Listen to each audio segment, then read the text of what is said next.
ॐ नमः सिद्धेभ्यः।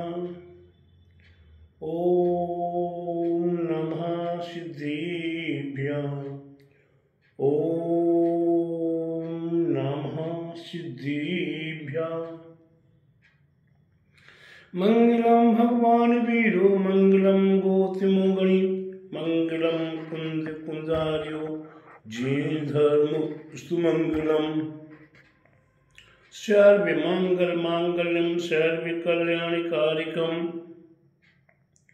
प्रधानम सर्वधर्माणां जैनं जयतु शासिनं जैनं जयतु शासिनं जैनं जयतु शासिनं।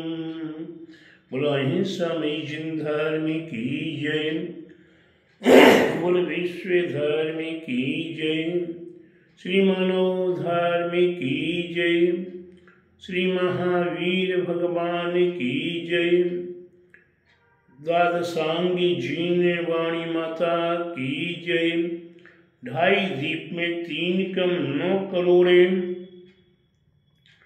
महामुनि ऋषि राजों की जय, आचार्य गुरुवर 108 परम तपस्वी वनचरी परम तेसी संत शिरोमणि पंचवर्ष के जल के त्यागी स्वतंत्र सेनानी ज्ञान वृद्धि तपो वृद्धि वयो वृद्धि वात्सल्य मूर्ति आचार्य श्री 108 नेमी सगर जी महाराज की जय।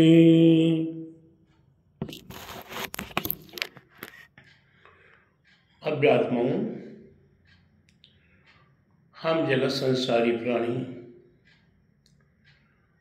आज ऐसे परिवेश में जी रहे हैं जो परिवेश आज वास्तव में कहा जा सकता है कि आज के समय में धर्म साधना, परिवार को साधना, समाज को साधना एवं इस सब को साधते हुए अपने आप को साधना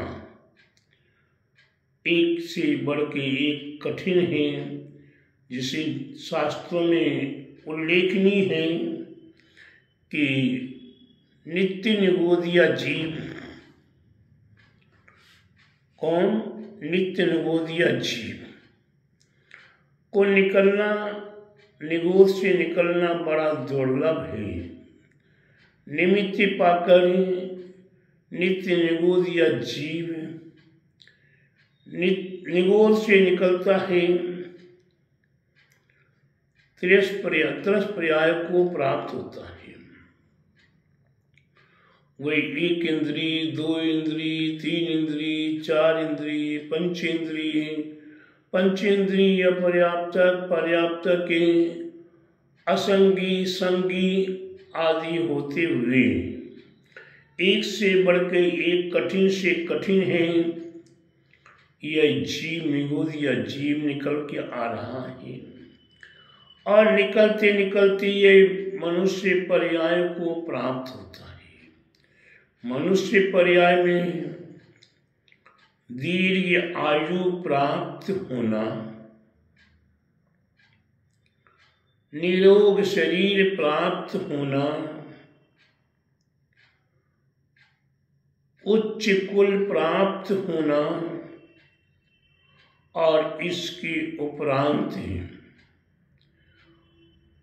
सुसमागम प्राप्त होना, जिन धर्म प्राप्त होना,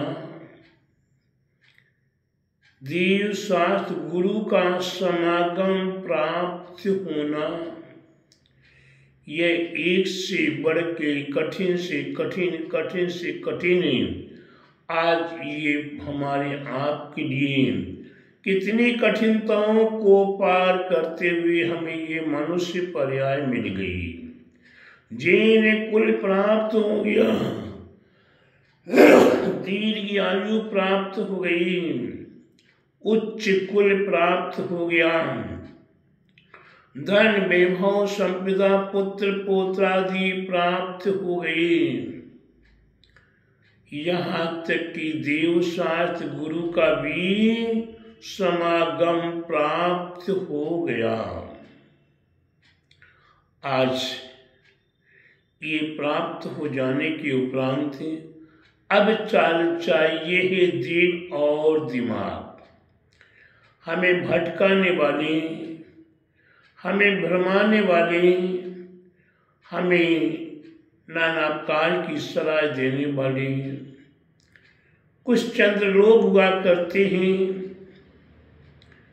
जिसे हमारे आचार्य ने 4 चंद्र कहा है। वे 4 चंद्र अगर आपके साथ लग गए तो समझ लीजिए प्यारे बंधुओं, आपके हाथ में आया हुआ रत्न, आपके हाथ में आई हुई निधि की तिजोरी की चाबी, तिजोरी की चाबी मिल जाए और वही 4 चंद्रों की सराय में लग जाएंगे तो प्यारे बंधुओं, हम कहीं के भी नहीं रहेंगे। वे प्यारे बंधुओं 4 चंद्र कौन? अनूप जी सुन लीजिए कान खोल के, मनोज जी सुन लीजिए कान खोल के, अभिषेक जी सुन लीजिए, राधा दीदी आप ध्यान रखिएगा। ये 4 चंद्र कौन कौन से हैं? पहला हुआ करता है बालचंद्र। प्यारे बंधुओं, ये बालचंद्र छोटा सा है, ये बाल है। जब यह आहारचर्या में श्रावक और साधु के बीच में आ जाता है, साधु की अंजलि में ये बाल आ जाता है तो क्या होता है? बवाल हो जाता है। साधु तो संतोषी हुआ करते हैं, उनके 32 परिचयों में एक अंतराय परिचय। प्यारे बंधु वह तो अंतराय सहन कर लेते हैं, अलाप परिचय सहन कर लेते हैं, लेकिन प्यारे बंधु श्रावक के हाथों से जब ये बाल आता है तो बवाल मच जाता, सबके दिल दिमाग खो जाते हैं, आंखों में आंसुधार भर आती हैं और जब तक 24 घंटे के उपरांत पुनः आहारे निरंतराय न हो जाए तब तक दिल घुटा करता है। ये बालचंद कितना बवाली है, ऐसे बालचंद से बचने का प्रयास कीजिए। इसके उपरांत रायचंद,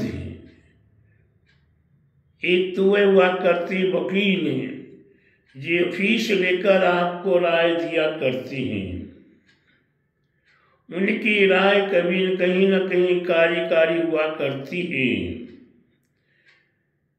एक नगर में एक वकील साहब रहते थे और वे एक राय की एक सलाह दिया करते थे जिसका 10 रुपया लिया करते। आज के समय की बात नहीं, पुराने समय की बात है। और उनकी राय कार्यकारी हुआ करती, जिन्होंने 10 रुपया देकर उनकी राय ली, उन्हीं का उद्धार हो गया। प्यारे बंधु, उसी बीच में एक किसान रोज सुनता था कि ये फलाने वकील की सलाह, फलाने वकील की राय, फलाने वकील की राय। एक दिन स्वयं के मन में आया कि एक बार मैं भी कोई राय ले आऊं, कोई सलाह कर लूं। और वह 10 रुपया लेकर वकील साहब के पास पहुंचा। वकील साहब, एक हमें राय चाहिए आपसे। बोलो भाई, एक राय का 10 रुपये लगता है, ये 10 रुपये लीजिए वकील साहब। वकील साहब को 10 रुपया दे दिया है। वकील साहब पूछना शुरू करते, भाई आपका कोई लड़ाई झगड़ा हुआ? बोले नहीं। किसी से मारपीट हुई? बोले नहीं। किसी से गाली गलौज हुआ? बोले नहीं। किसी प्रकार की कोई जमीन जायदाद का कोई झगड़ा? बोले नहीं। वकील साहब चौकन्ना रह गए कि इस वक्त व्यक्ति को किस प्रकार की सलाह दूं। किस प्रकार की राय दूं। वकील साहब के हाथ में 10 रुपये आ गए थे। अब वो 10 रुपये वापस नहीं दिए जा रहे हैं। अब कोई राय देनी है। तो वकील साहब ने क्या राय दे दी, कागज पे लिखा, काल करती तो आज कर, आज करती तो अब, पल में पल रहे होएगी, फेर करेगा कब। ये वकील साहब ने इंग्लिश में लिख कर दे दिया। इंग्लिश में मेरे को पढ़ना नहीं आता, बोलना नहीं आता है। मैंने हिंदी में जो कहावत है आपको बता दी, जो लिखा हुआ था बता दिया। अब अचानक ही कुछ समय के उपरांत, कुछ दिनों के बाद चारों ओर बदली छा जाती है। खेत की खलिहान की सारी फसल खलिहान में पड़ी हुई है। अब अनेकों किसान आपस में चर्चा करते, पानी गिरेगा नहीं गिरेगा, अभी उड़ जाएगा, थोड़ा आएगा चला जाएगा। वकील साहब वही किसान कहता कि मेरे पास एक राय रखी है, फलाने वकील से एक राय लेकर आया था, एक सलाह लेकर आया था। वह सलाह निकाली, इंग्लिश में लिखी हुई है। किसी इंग्लिश को पढ़ने वाले से कहा, भाई इसको पढ़ के सुना दो, बता दो। उसमें लिखा था सीधी सीधी बात, काल करते तो आज कर, आज करते तो अब, पल में पल रहे होएगी, फेर करेगा कब। वकील साहब की 10 रुपये की सलाह, एक 10 रुपये की राय प्यारे बंधु क्या काम करती है।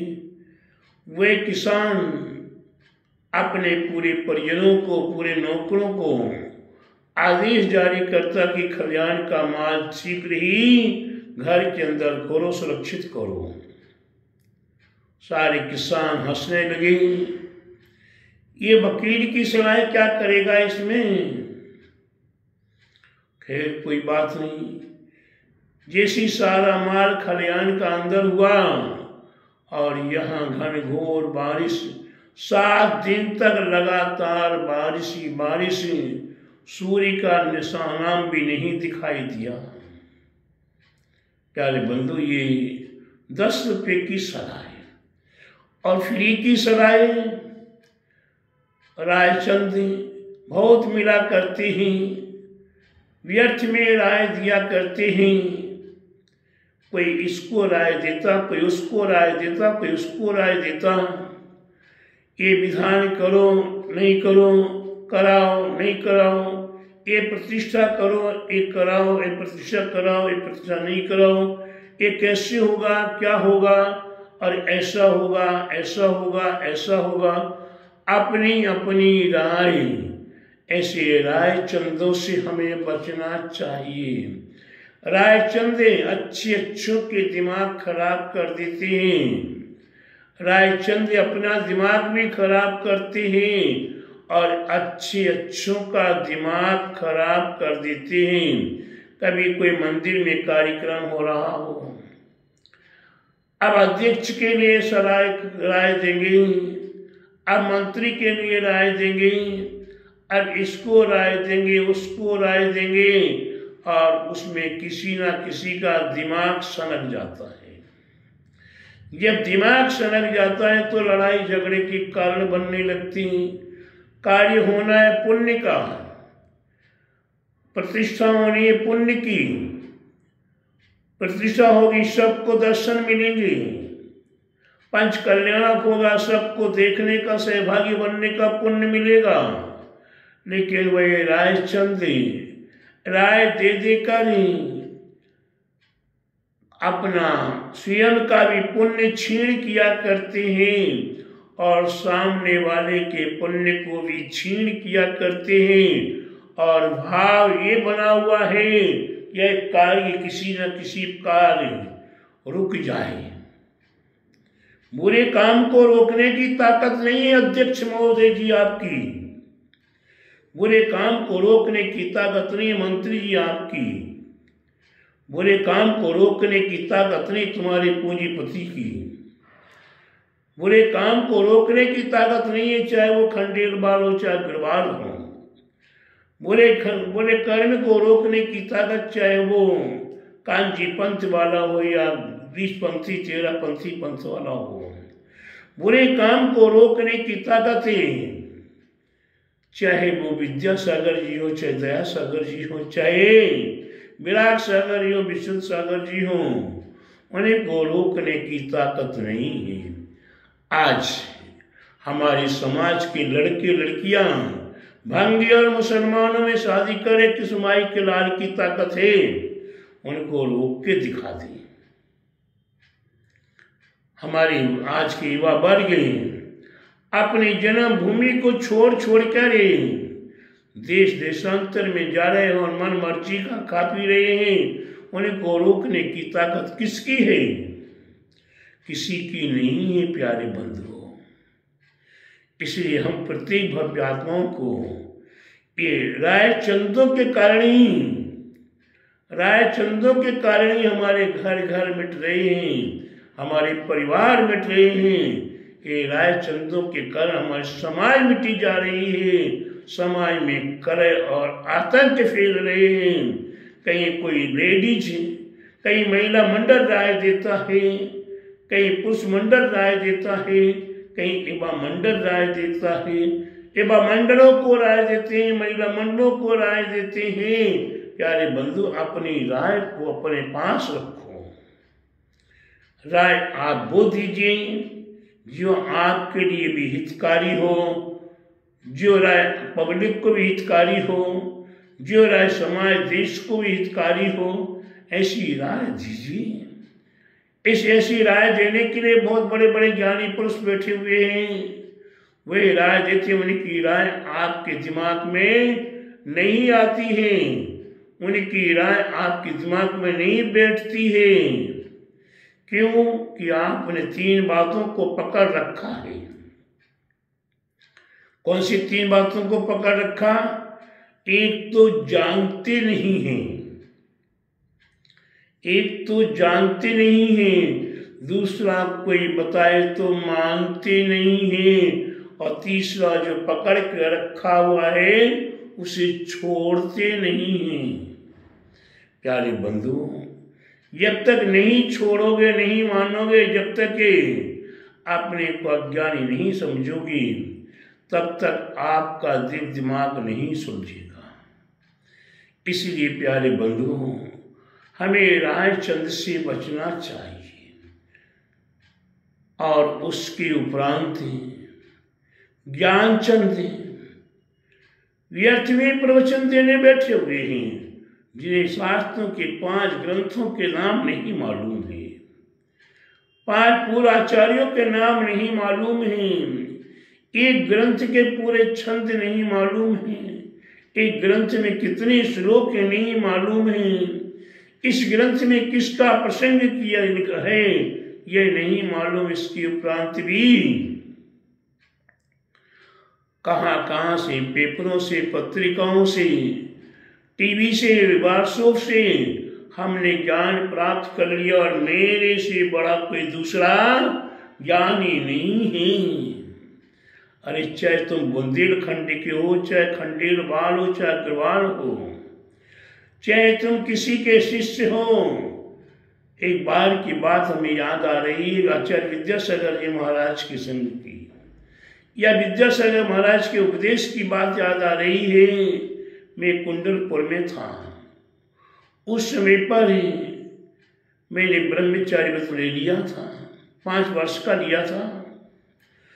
उस समय पर संध्या काल में भक्तगण अपना अपना भोजन करके ऑफिस के सामने कुछ पत्थर की टेबलें लगी हुई थी, उन पर बैठे हुए हैं, मटर मस्ती करते करते बोल रहे हैं आपस में कि आचार्य श्री का प्रवचन बहुत अच्छा, कोई गुनाह नहीं है, बोलना चाहिए। आचार्य श्री का प्रवचन तो महान है ही, आचार्य श्री का प्रवचन बहुत अच्छा, बहुत अच्छा। उसी बीच में मैं भी पहुंच गया। जब मैंने बार बार सुना कि आचार्य श्री का प्रवचन बहुत अच्छा, आचार्य श्री का प्रवचन बहुत अच्छा, आचार्य श्री दोपहर में प्रवचन दिया था, संध्या बेला में सभी चर्चा करें, बहुत अच्छी बात है, करना ही चाहिए। लेकिन ऐसे बीच में मैं वहाँ खड़े खड़े अंत में बहुत देर हो गई, मैंने बड़े जोर से सभी को जय जिनेंद्र जय जिनेंद्र जय जिनेंद्र किया। उस समय में मुनि नहीं था, एक बालक था। मैंने तत्काल ही कहा कि भैया आचार्य श्री का प्रवचन, अरे बहुत अच्छा बहुत अच्छा बहुत अच्छा। मैंने कहा बहुत अच्छा है, आपने पूरे प्रवचन में से कोई 2 वाक्य ऐसे हों जो सुने और याद हुए हों, मेरे को बता दो। प्रवचन तो बहुत अच्छा है, 2 वाक्यों में कोई एक वाक्य भी नहीं बता पाया, बस बहुत अच्छा प्रवचन बहुत अच्छा। अरे अच्छा तो है, अच्छा जभी होगा, अच्छा जभी रहेगा जब आपके दिल और दिमाग में एक वाक्य उतर जाए, एक वाक्य आपके जीवन में उतर जाए। प्यारे बंधुओं, बस केवल मात्र प्रवचन अच्छा है, इसके अलावा और कुछ नहीं मालूम। ऐसे करने से प्रवचन हमारे हृदय को उन्नत करने वाला नहीं। आचार्य श्री ने कहा था, आज के समय में भक्त लोग प्रवचन नहीं सुना करते, प्रवचन सुना करते हैं, और स्वयं नहीं सुना करते हैं, पीछे वाले सुना करते हैं। आचार्य श्री ने कहा, आपने सुना तो वही तत्काल पीछे वाले को दिखता, पीछे वाला और पीछे वाले को दिखता, पीछे वाला और पीछे वाले को दिखता। प्रवचन कहाँ चला गया? पीछे चला गया, कोई सुनने वाला भी नहीं रहा। प्रवचन कितना अच्छा, प्रवचन दूसरों की चर्चाएं प्रवचन हुआ करती हैं, और प्रवचन हृदय में उतरने वाला, प्रवेश करने वाला प्रवचन हुआ करता है। प्यारे बंधुओं, जब मैंने एक बताया तो आदमी से भी चौंक गए। तो मैं यही कहूँगा कि आज बालचंद से बचें, रायचंद से बचें और ज्ञानचंद से बचें। और ज्ञानचंद के उपरांत एक और खतरनाक है, बैठे बैठे हुक्म करना, तुम ये काम करो, तुम ये काम करो, तुम ये काम करो। अरे ये बहुत खतरनाक है। कोई अध्यक्ष बन जाते हैं, कोई मंत्री बन जाते हैं, कुछ करने नहीं होता, शरीर नहीं हिलाना होता, दुकान नहीं छोड़ी जाती है, धंधा व्यापार नहीं छोड़ा जाता, और तुम ये करो, तुम ये करो, तुम ये करो, तुम ये करो। अरे प्यारे बंधुओं, ये हुक्म चंद से बचने का प्रयास कीजिए। जिन्होंने 4 चंदों से बचाया अपने आप को है, वही अपने जीवन में कुछ बन पाता है, कुछ पा पाता है, और अपने जीवन में वह अपना उत्थान कर सकता है।